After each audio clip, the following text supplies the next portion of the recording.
नमस्कार। मैंने वीडियो बनाकर लगातार आप लोगों को दीपाली सेंट्रल कोऑपरेटिव बैंक में वर्ष 2019 में नॉन प्रॉफिट अकाउंट की जांच में जांच अधिकारी श्रीमान अनिल मेहता, पोमाराम जी और धन सिंह देओल ने भ्रष्टाचार करके जो स्वर्गीय ब्रजेश भदौरिया पर राशि आरोपित की, उसके संबंध में मैं जानकारी देती रही हूँ कि किस तरह से इन तीनों अधिकारियों ने भ्रष्टाचार के तहत बिना कोई नियमों का पालन किए और ब्रजेश भदौरिया के खिलाफ कोई ऐसे एविडेंस नहीं थे जिसमें कहा जाए कि उन्होंने जो लोन स्वीकृत किए हैं उसमें उनकी विशेष भूमिका रही है, क्योंकि वो एक बैंकिंग सहायक थे और हेड ऑफिस में पोस्टेड थे और उन्हें कोई भी तरह के ऋण अनुशंसा,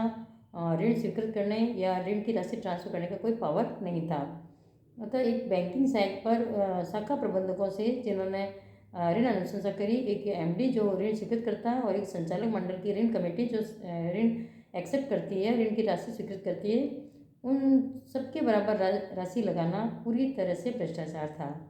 इसके संबंध में मैं आपको बताऊंगी कि लगातार पत्र व्यवहार करने पर भी आज दिनांक तक जो रजिस्ट्रार कार्यालय जयपुर है वहाँ से तो कभी कोई जवाब दिया ही नहीं गया, क्योंकि कहीं ना कहीं रजिस्ट्रार कार्यालय में सभी का सहयोग रहा है इन अधिकारियों के साथ में। और आज ये तीनों अधिकारी जयपुर में, एक अधिकारी हैं जो अनिल मेहता, उनका देहांत हो चुका है, लेकिन 2 अधिकारी हैं वो रजिस्ट्रार के संपर्क में हैं और रजिस्ट्रार के कार्यालय में नियुक्त हैं। तो ये तो डेफिनेट है कि उनको रजिस्ट्रार कार्यालय से पूरा सपोर्ट मिल रहा है कि उन्होंने जो भी किया उसकी रक्षा करने के लिए, उनका सपोर्ट करने के लिए रजिस्ट्रार हैं। लेकिन सबसे बड़ी बात है कि उनके पास किसी भी बात का जवाब नहीं है कि भी उन्होंने ये राशि इतनी बड़ी आरोपित किस आधार पर करी, किन नियमों के तहत करी। स्वर्गीय ब्रजेश भदौरिया है, वो भी लगातार अपने संबंध में भी दस्तावेज मांगते रहे, जैसे कि मैं आपको यहाँ कि ये लेटर है उनका, वो बाकायदा मांगते रहे कि मुझे वे ऋण अनुशंसा पत्र दिए जाएं जो शाखा प्रबंधक द्वारा बैंक के हेड ऑफिस भेजे जाते थे, लेकिन उन्हें कभी कोई ये लिखा हुआ उनका 15/6/2019 को, लेकिन कभी उन्हें कोई भी ऐसा दस्तावेज उपलब्ध नहीं कराए।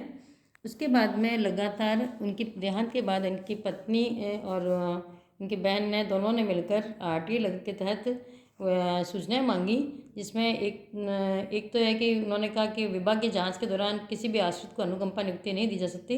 जिसके संबंध में वापस आरटीआई मांगने पर आज 8 से 9 महीने हो गए, लेकिन विभाग के पास, इवन तो रजिस्ट्रार के पास भी इसका कोई जवाब नहीं है। रजिस्ट्रार की तरफ से ये कहा जाता है कि जो दीपाली सेंट्रल कोऑपरेटिव बैंक है वो एक स्वायत्त संस्था है, जो पूरी तरह से रजिस्ट्रार का ये कहना गलत है,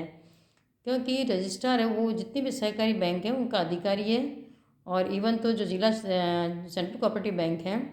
उसमें एमडी, जो एडिशनल रजिस्ट्रार, प्रबंध निदेशक और रजिस्ट्रार सभी सरकारी कर्मचारी हैं, सरकारी अधिकारी हैं। अभी वर्तमान में आपको ध्यान होगा कि सुमेरपुर में जो सहकारी बैंक, अर्बन सहकारी बैंक है, उसको भी एडिशनल रजिस्ट्रार को हैंडओवर किया गया उसकी पूरी जांच के लिए। उप रजिस्ट्रार पाली ओमपाल सिंह को लगाया गया। तो जब आप एक अर्बन सहकारी बैंक है उसके संबंध में जोधपुर एडिशनल रजिस्ट्रार जो एक गवर्नमेंट अधिकारी हैं उन्हें अपॉइंट कर सकते हैं, तो जो सेंट्रल कोऑपरेटिव बैंक है उसके बारे में आपका ये कहना कि वो एक स्वायत्त संस्था है पूरी तरह से इनके भ्रष्टाचार की पोल खोलता है। यहाँ देखिए एक और डिसीजन हुआ है जो सूचना अधिकार में, जिसमें उमेद कंवर जो स्वर्गीय ब्रजेश भदौरिया की पत्नी है, उन्होंने ये मांगा था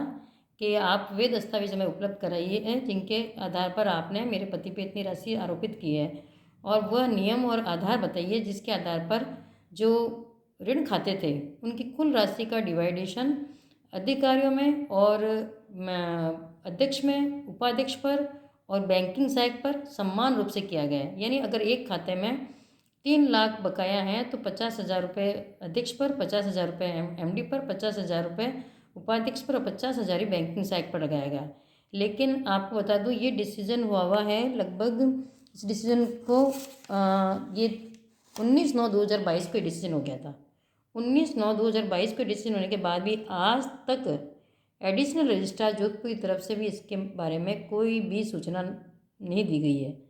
यानी पूरी तरह से जो भी कार्य किया गया वो भ्रष्टाचार के तहत किया गया और उसका सपोर्ट पूरा रजिस्ट्रार की तरफ से दिया जा रहा है, क्योंकि रजिस्ट्रार कार्यालय से भी कोई जवाब इसका नहीं दिया जा रहा है। डेट पे डेट लगे, परिवार हमारा दर्ज कराने पर डेट पे डेट ली जा रही है। और सबसे बड़ी बात है कि मुख्यमंत्री को लगातार स्वर्गीय ब्रजेश भदौरिया की पत्नी पत्र द्वारा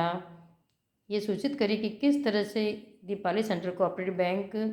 और रजिस्ट्रार कार्यालय में भ्रष्टाचार करके पैसे के आधार पर जो कार्य किए जाते हैं, रिश्वत एक यहाँ का एक मुख्य कहना चाहिए एक ऐसी राशि बन गई कि रिश्वत के बिना कोई भी कार्य इस विभाग से करवाना पॉसिबल नहीं है। आपको बता दें कि अभी लेटेस्ट में एक शुगर मिल बंद हुई थी गंगानगर में, जिसके कर्मचारी को रजिस्ट्रार कार्यालय में प्योन नियुक्त किया गया। अब इनका ये कहना कि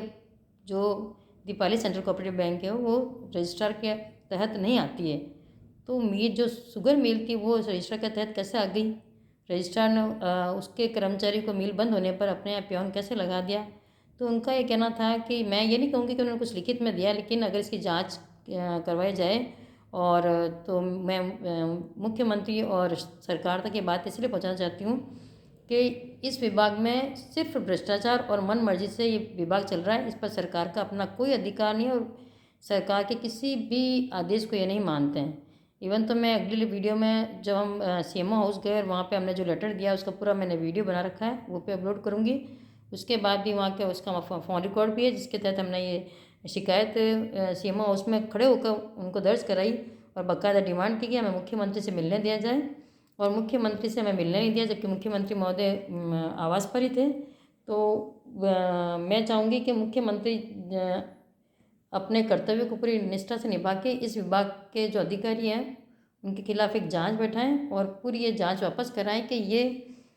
एक व्यक्ति को परेशान करने के लिए, एक व्यक्ति से व्यक्ति के दुश्मनी के लिए अपने पद अधिकारों को किस तरह से दुरुपयोग करते हैं, इसके खिलाफ इनके लिए कार्रवाई होना बहुत ही ज़रूरी है। तो प्लीज़ आपसे रिक्वेस्ट है कि आप वीडियो ज़्यादा से ज़्यादा शेयर करें और ये जानकारी मैं तो ये चाहूँगी कि मुख्यमंत्री तक तो पहुँचे, और इसके अलावा विशेष तौर से सहकारी मंत्री केंद्र सरकार से तक पहुँचे कि अगर सहकारी विभाग एक अलग मंत्रालय बनाया गया है तो वहाँ कुछ ऐसे बदलाव किए जाएं जिससे ये अधिकारी जिस तरह से अपने पद अधिकारों को दुरुपयोग करते हैं और लाखों रुपए का रिश्वत लेकर अपने करोड़ों की संपत्ति बनाते हैं, तो और एक आम जो मामूली जो कर्मचारी होते हैं उन्हें परेशान करते हैं, तो उससे इस विभाग को निजात मिले। और साथ ही कुछ ऐसे नियम बने कि कम से कम जो एक ये बैंक है वो ग्रामीण स्तर के और किसानों के लिए और गरीब लोगों के लिए लोन प्रोवाइड कराती है। तो इस बैंक में एक पारदर्शिता के हिसाब से एक बहुत क्लियर ऐसी एक पॉलिसी लानी चाहिए जिससे इन अधिकारियों को मौका ना मिले कि ये कुछ ऐसे कृत्य करें कि अपने स्तर पर डिसीजन ले लें, अपने स्तर पर बाकायदा ये बीमा करवा दें कि भैंस खरीद ली गई है और वो भैंस जब लोन पास हो गया और थोड़े दिन बाद में वो भैंस मर गई, उसका जो क्लेम है वो अधिकारी और जो लेने वाला लोन लेने वाला है वो आपस में बांट लें। मैं ये नहीं कहूँगी कि सिर्फ इसमें अधिकारी इन्वॉल्व हैं, कई अधिकारी भी ऐसे लोगों को हायर करते हैं और उन्हें समझाते हैं कि आपको पैसा भी मिलेगा और पैसा भरना भी नहीं पड़ेगा। तो ये बहुत क्लियर होना चाहिए क्योंकि ये सरकार का पैसा है, ये देश का पैसा है, एक आम जनता का पैसा है जो आम जनता बहुत ऑनेस्टली अपना इनकम टैक्स पे करती है, तो वो गलत हाथों में नहीं जाना चाहिए। और कुछ लोग उसका दुरुपयोग करके सिर्फ अपने लिए धन के ढेर लगा रहे हैं, उनके खिलाफ एक उचित कार्रवाई होनी चाहिए। तो प्लीज़ आप ये वीडियो शेयर करके और हमारी बात सरकार तक पहुँचाएँ। Thank you.